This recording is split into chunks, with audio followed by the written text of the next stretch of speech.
विभिन्न उपाधियां सी। मतलब देखो, जे लंका के रावण का चेहरा दुनिया जाने, लंका के रावण का चेहरा दुनिया जाने, अपने अंदर बैठा रावण कौन पहचाने। जे लंका के रावण का चेहरा दुनिया जाने, अपने अंदर बैठा रावण कौन पहचाने। ते राम खुआना चाहता सोशल मीडिया पर, राम खुआना चाहता सोशल मीडिया पर जो बिट्टू दी हड्डी लभदा जां ठेके खाना। जे राम खुआना चाहता सोशल मीडिया पर जो बिट्टू दी हड्डी लभदा जां ठेके खाने। ते एक प्यो दी पीड़ बुझो तरनासर, जे बापू सांभी सांभी रखे खुंबे बाड़ी। बापू सांभी सांभी रखे खुंबे बाड़ी, पुत्रे पाया कोठून मुट्ठी दमाने। जे बापू सांभी सांभी रखे खुंबे बाड़ी, पुत्रे पाया कोठून मुट्ठी दमाने।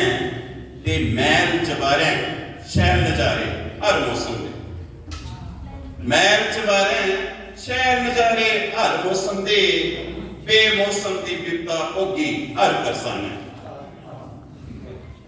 एक और गजल पेश करने लगे। जे कारक ढोल गगैल नहीं लगती, कारक ढोल गगैल नहीं लगती, गुड्डे बजदी गैल नहीं लगती। कारक ढोल गगैल नहीं लगती, गुड्डे बजदी गैल नहीं लगती। ते रोज तरीका भुगतन जन्ना, रोज तरीका भुगतन जन्ना, बाबू आखदा फैल नहीं लगती। जे रोज तरीका भुगतन जन्ना, बाबू आखदा फैल नहीं लगती। ते सौरे करके सोपे लाड़ी, सौरे करके सोपे लाड़ी, रोज प्यो के शैल नहीं लगती। ये दोष बगाने लगते हमेशा, दोष बगाने लगते हमेशा, अपनी पिट्ठी मैल नहीं लगती।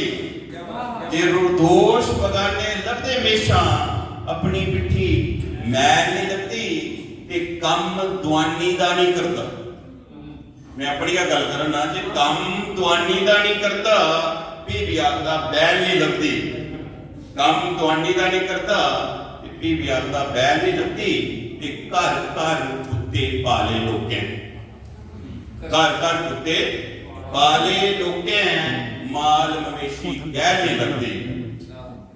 कार ढोल गैर नहीं लगती, गुड्डे बजदी गैर नहीं लगती। ते जल्दी दो चार शेर एक और गजल दे प्रस्तुतन। ये केश अंदर केश बाहर फसे, केश अंदर केश बाहर फसे दे, आस्था है विश्कार फसे दे। केश अंदर केश बाहर फसे दे, आस्था है विश्कार फसे दे। दुनिया भुल्ली बिसरी बैठे, दुनिया भुल्ली बिसरी बैठे, अखी दे है तार फसे दे। ते उंदे उसन मोकती चाले, उंदे उसन मोकती चाले, साढ़े जे चार फसे दे।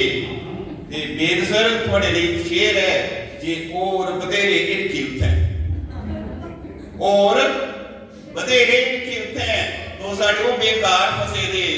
इस अंदर इस बार फसे दे, आस्था है विश्वास फसे दे। बहुत बहुत धन्यवाद।